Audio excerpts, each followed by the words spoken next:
dit un jour, vous recevrez une puissance.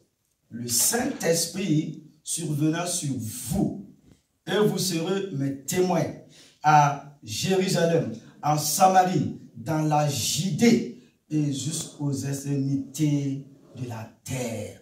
Ce soir, que la gloire de ta présence, la puissance du Saint-Esprit, comme au jour de la Pentecôte, ce jour-là, dans cette chambre haute-là, Seigneur, manifeste encore ta gloire dans l'assemblée de la vie de ton peuple maintenant. Et au nom puissant de Christ Jésus de Nazareth, nous t'avons prié. Et que quelqu'un dise Amen. Amen. Amen. Amen. Je dis Amen, Amen, Amen, Amen. Amen. Amen, Amen, Amen, Amen. Gloire à Dieu. Veuillez vous asseoir, s'il vous plaît. Et je vous invite à prendre vos Bibles avec moi ce soir. Nous allons parcourir quelques versets. Et après quoi, nous allons prier. Seigneur, que la gloire te revienne. C'est une grâce pour nous d'être dans ta maison, d'entendre encore ta parole et de te dire merci pour tes merveilles. Alléluia. Comment être conduit par le Saint-Esprit? Sinon, je dirais, comment être conduit par le puissant Saint-Esprit? Partie 3. Nous poursuivons notre série débutée le 21 octobre dernier sur comment être conduit par le Saint-Esprit. Le texte biblique de référence est le suivant. Romains chapitre 7, verset 25. Ainsi donc, avec l'Esprit, je sers moi-même la loi de Dieu, mais avec la chair, la loi du péché. Notre deuxième texte, Romains au chapitre 8, les versets 14. Romains 8, 14. En effet, tous ceux qui sont conduits par l'Esprit de Dieu sont fils de Dieu. Amen. Amen. Je vais prendre ce verset pour vous. Car, dans une autre version, car tous ceux qui sont conduits par l'Esprit de Dieu sont fils de Dieu. Nous avons vu la semaine dernière que nous devons apprendre à entendre la voix du Saint-Esprit. C'est une première étape. Et à marcher par la foi afin d'être conduit par le Saint-Esprit. Nous avons vu qu'apprendre à marcher selon le Saint-Esprit suppose de ne pas avoir peur, de lui faire confiance et d'avoir la foi et de s'attendre à lui en toutes circonstances. Marc au chapitre 5, les versets 36. Pourquoi? Parce que l'esprit maléfique, selon l'esprit démoniaque de la peur, vole notre foi. Et si vous ne savez pas que la foi est la substance des choses qu'on espère, la preuve des choses qu'on ne voit pas. Hébreux chapitre 11, les versets 1. Alors, vous commencerez à vous pencher vers le naturel, parce que la foi ne fait pas partie de vous. Et au moment où vous le ferez, vous serez coupé du surnaturel. Vous serez coupé de Dieu. Et il ne pourra plus vous aider. La Bible dit que l'homme naturel, sinon l'homme charnel, ne comprend pas les choses de Dieu. 1 Corinthiens chapitre 2, verset 14. C'est même une folie pour lui naturel de nous ne connaît pas la volonté du Dieu Tout-Puissant. C'est la raison pour laquelle le diable, l'ennemi de notre âme, vous creuse et vous torture. Il essaie de vous faire pencher vers le naturel parce que si jamais vous le faites, vous êtes fouetté. Dieu est un Dieu de foi et l'Esprit de Dieu vous conduira à rester ferme dans la foi. Mais l'esprit de doute, sinon l'esprit de confusion et l'esprit de peur viendront et essaieront de vous faire peur parce que cela n'arrive pas. Vous devez donc, peuple, église de Dieu, enfant de Dieu, vous devez donc résister à l'esprit de peur. Nous avons également vu qu'avoir la foi suppose de savoir parler le langage de la foi, c'est-à-dire celui du ciel. C'est-à-dire, comme l'indique Romains 4, 17, appelez les choses qui ne sont pas comme si elles étaient. Alléluia. C'est la langue du ciel. C'est le langage que Jésus a utilisé. Alléluia. Quand il a dit aux parents et amis de Zaïs qui étaient en deuil dans sa maison, la demoiselle, sur la petite fille, n'est pas morte, mais elle dort. Marc au chapitre 5, verset 39. Quel est ce Dieu-là qui appelle la mort sommeil? Parce que depuis Adam jusqu'à Jésus-Christ et jusqu'à maintenant, la mort a toujours frappé les fils des hommes. Jésus s'arrête et il dit, elle dort, elle n'est pas morte. Waouh! Mais elle était bel et bien morte. Ce langage ébranle notre côté humain, sinon notre côté charnel. Jésus était conduit par l'Esprit de Dieu pour prononcer des paroles célestes sur la terre des hommes. Marcher par la foi, être conduit par le Saint-Esprit suppose de connaître l'Esprit, sinon de connaître l'Esprit de Dieu à travers la parole. Et nous arrivons à l'enseignement du jour. Partie 3. Yes. Donner son cœur à Dieu. Ma soeur, mon frère, tu dois donner ton cœur à Jésus. Donner son cœur à Dieu et être conduit par son esprit pour gagner des âmes. Nous le voyons dans Marc au chapitre 16, verset 15. C'est le Maître Jésus qui parle ici, le Seigneur de gloire. Allez partout le monde et prêchez l'évangile à toute créature.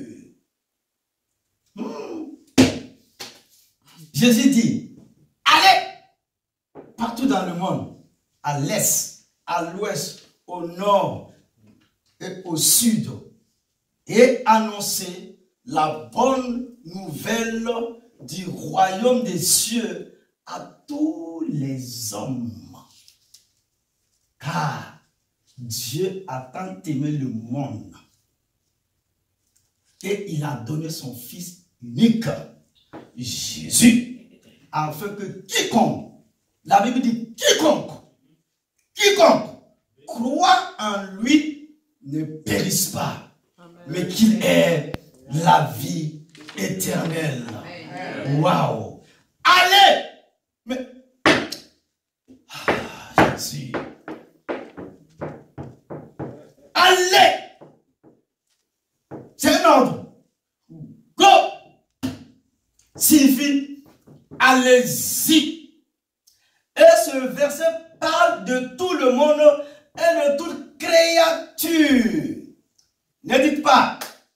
ma soeur, mon frère.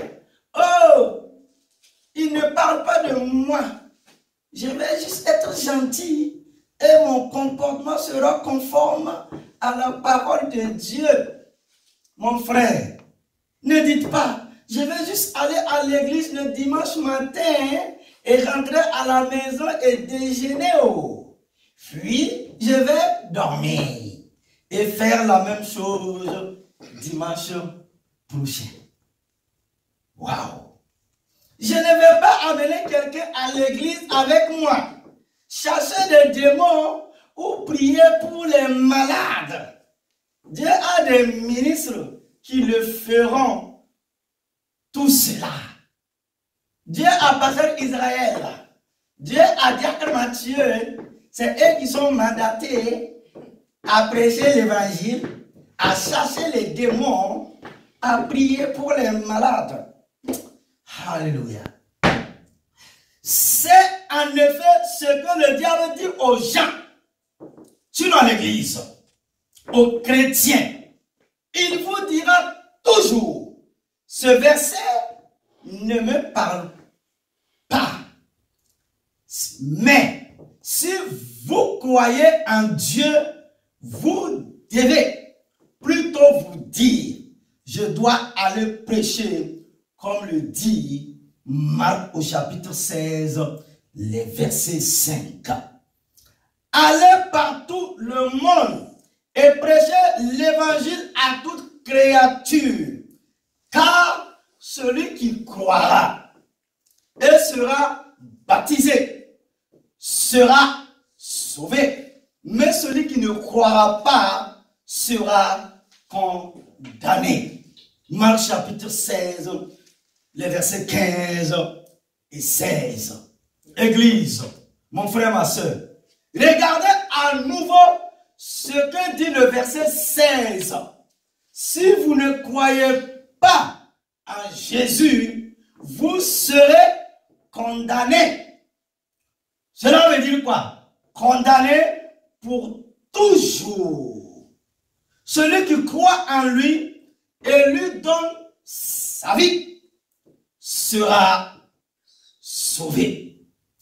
Le Seigneur Dieu dit dans sa parole, 1 Jean au chapitre 1, les versets 6, que si un homme se lève et dit qu'il aime le Seigneur et ensuite sort et vit comme il veut dans le monde, alors il est un menteur. Et j'ajouterai alors, elle est une menteuse. Et la vérité de Dieu n'est pas en lui. Nous pouvons vivre exactement dans ce que ce monde a à nous offrir, si nous le souhaitons. Nous pouvons avoir un travail, une carrière et des amis.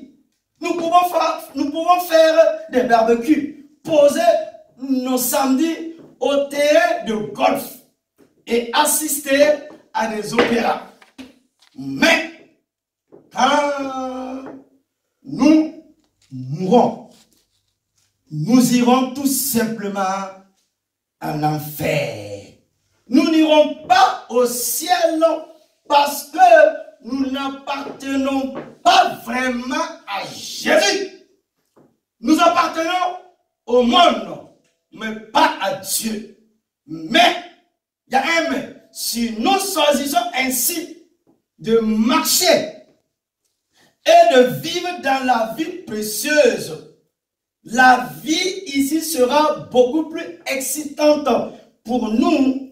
Et quand nous mourrons un jour, nous pourrons aller au ciel, sinon dans le paradis de Dieu, et vivre pour toute l'éternité en présence de Dieu.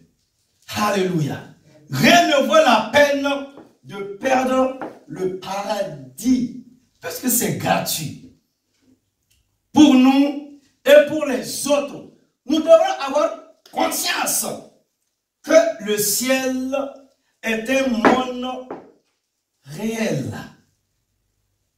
Yes. Parfois, j'écoute les gens. Il faut que nous revenons à la définition de certaines choses.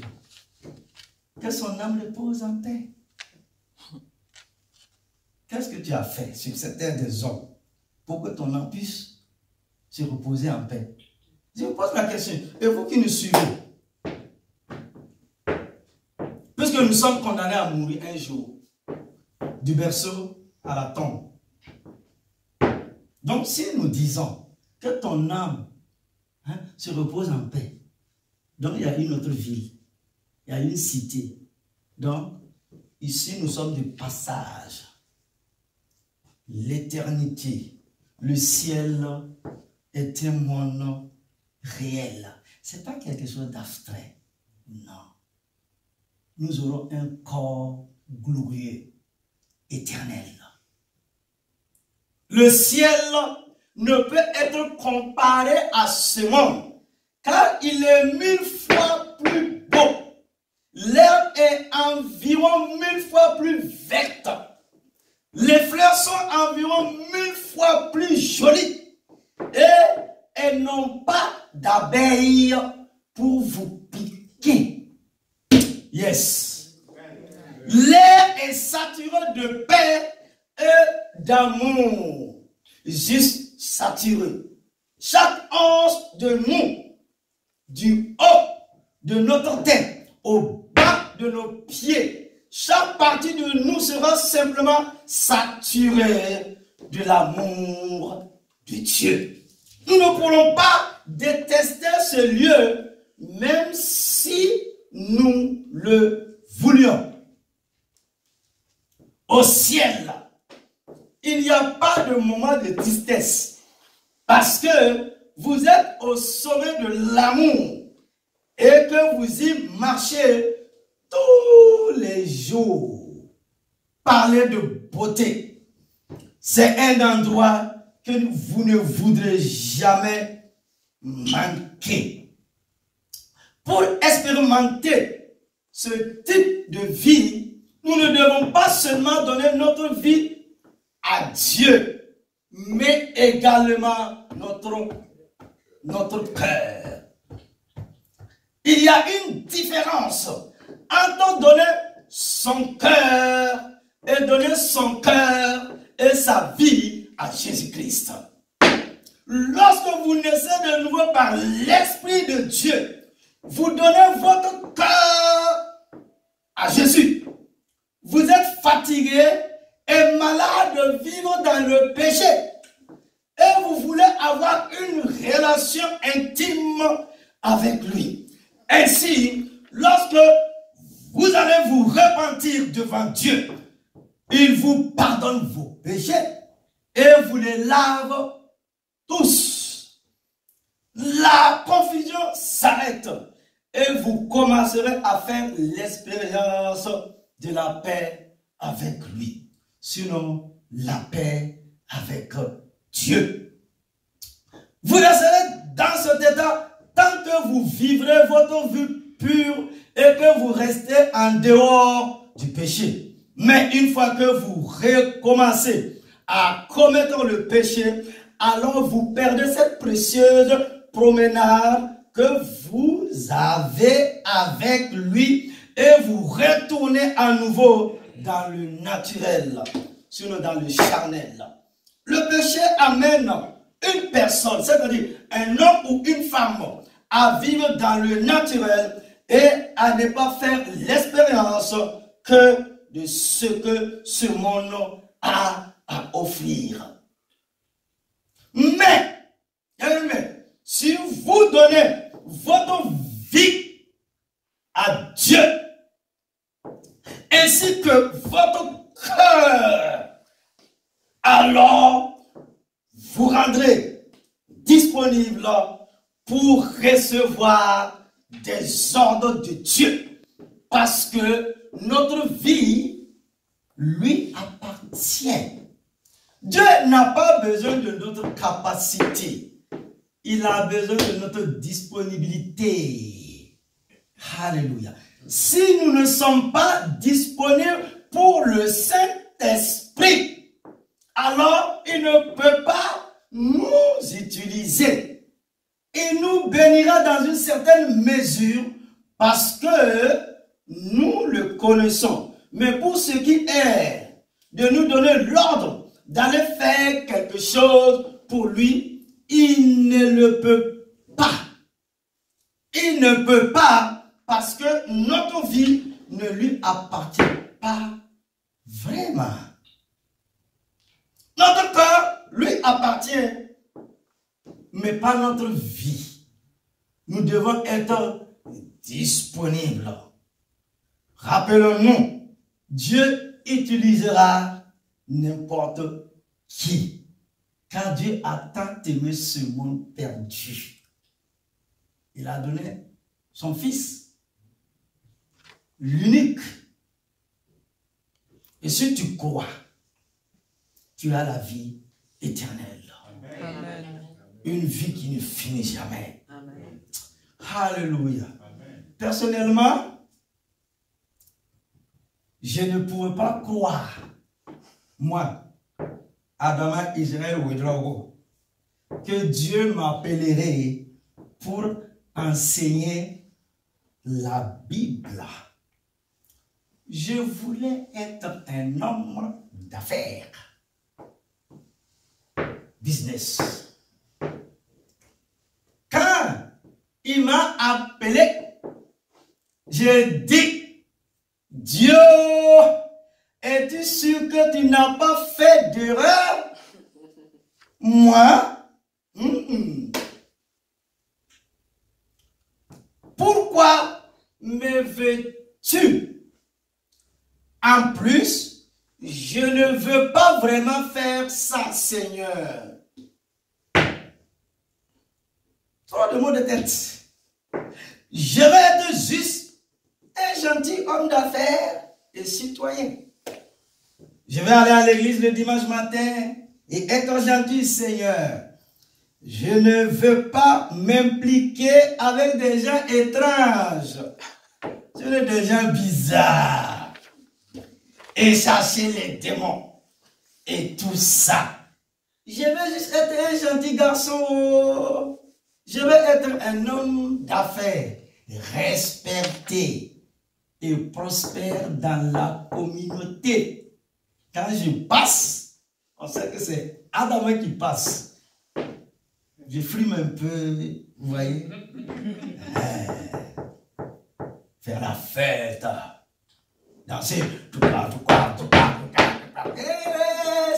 Danser, ajouter, champagne, la bière encore, danser, sauter, c'est la fête, mangez, les amis. C'est ça, hein. Allez. Waouh. C'est ce que je veux être. Simplement, le choix de Dieu pour le servir ne tient pas compte de nos projets personnels. Nous devons donc simplement les accepter pour notre propre bien, puis nous laisser conduire par lui, sinon par le glorieux et merveilleux Saint-Esprit de Dieu. Être conduit par l'Esprit de Dieu nous conduira toujours à obéir aux Écritures, c'est-à-dire à la Bible, qui est la parole éternelle de Dieu. Jésus confirme toujours la Bible avec des signes qui suivent, s'il veut vous amener à aller de l'avant, à progresser et à annoncer l'évangile de votre bouche. Va où il t'envoie, dit la parole dans le verset 15. Allez par tout le monde et prêchez l'évangile à toute créature. Je vous pose la question ce soir, Église, et vous qui nous suivez. Êtes-vous prêt à le faire? Êtes-vous prêt à le faire? Si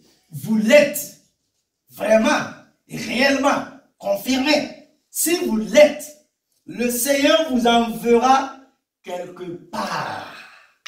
C'est peut-être en bas de la rue. C'est en bas de votre immeuble. C'est peut-être dans une autre ville. C'est peut-être dans un autre pays.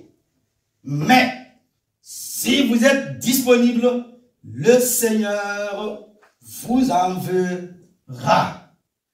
Après avoir été baptisé dans le Saint-Esprit et avoir commencé à prier dans l'Esprit et voir des choses dans le monde spirituel, sinon dans le monde surnaturel, vous découvrez rapidement que Dieu est Dieu. Amen. Je dis, Dieu est Dieu. Amen. Dieu fera tout ce qu'il veut faire. Il n'a rien pas à nous demander parce que Dieu est Dieu. Il fait ce qu'il veut faire dans la vie de son enfant. Amen. La question pour vous ce soir, êtes-vous prêts à frapper aux portes? Église, peuple de Dieu, mon frère, ma soeur, êtes-vous prêts à frapper aux portes? Peut-être que vous ne vous sentez pas appelé à prêcher, sinon à témoigner.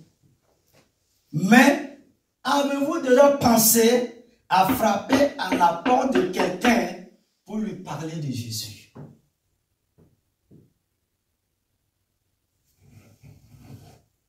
Peut-être que vous ne l'avez pas fait et que quelqu'un est venu à la porte et a dit d'un ton bruyant: que veux-tu? Que veux-tu? Qu'est-ce que tu fais devant ma porte? Tu es qui? Qui t'a envoyé? Puis, tu as dit: je vais te parler de Jésus. Je vais te parler de mon sauveur. Je vais te parler d'un homme, à la personne de Jésus, qui est venu un jour sur la terre des hommes pour nous communiquer l'amour de Dieu, le pardon de Dieu, la miséricorde de Dieu, la grâce infinie de Dieu, la guérison de Dieu, la puissance de la délivrance, les bénédictions de Dieu. Eh bien, je ne veux pas parler de Jésus. Je ne crois même pas en lui. Pourquoi devrais-je vouloir parler de lui? À peu près à ce moment-là, le diable vous dit: ce n'est certainement pas votre ministère.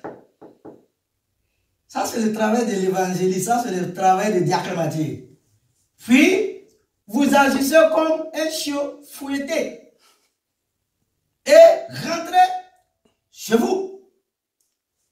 Église, homme frère, n'agissez pas comme un chien fouetté. Continuez simplement à frapper aux portes, car c'est le souhait de Dieu pour votre vie. Eh bien, il ne faudra pas longtemps avant que vous frappiez à la porte de quelqu'un et qu'il dise: entrez. Dieu sait que nous en avons besoin de quelque chose ici. Imaginez votre joie en Christ Jésus. Si l'on vous répond: je suis tellement content de te voir. Sans toi, sans ta présence dans ma vie, je serais en route pour l'enfer en ce moment. Mais si tu es venu chez moi, si tu es venu chez moi et m'a témoigné et m'a gagné à Jésus, tu t'es assis avec moi et tu m'as parlé. Tu m'as montré ce que dit la Bible. Et maintenant, je suis sauvé. Dieu soit loué. Dieu soit loué. Dieu soit loué. Je suis sauvé. Tu es la raison pour laquelle je vais aller au ciel. N'est-ce pas une phrase agréable à entendre qui vaut le coup que nous donnons notre cœur à Dieu afin d'être mieux conduits par son Saint-Esprit à donner le meilleur de nous-mêmes pour gagner un homme, une femme qui va emprunter le chemin de la gloire, le chemin du ciel, le chemin du paradis. Quelle joie et quel bonheur. C'est la mission la plus noble sur cette terre des hommes. Vous, moi, Dieu nous appelle à gagner des âmes. Dieu nous appelle à nous investir dans tous les domaines afin que la maison du Papa bon Dieu soit remplie. Alléluia. C'est pour cela que tu es né. C'est pour cela que tu es né. C'est pour cela que tu es né. Tu es né pour accomplir une mission. Et je vais conclure. Conclusion. Jésus dit, alléluia. Jésus dit, sortez par les chemins et par les haies et obligez-les à entrer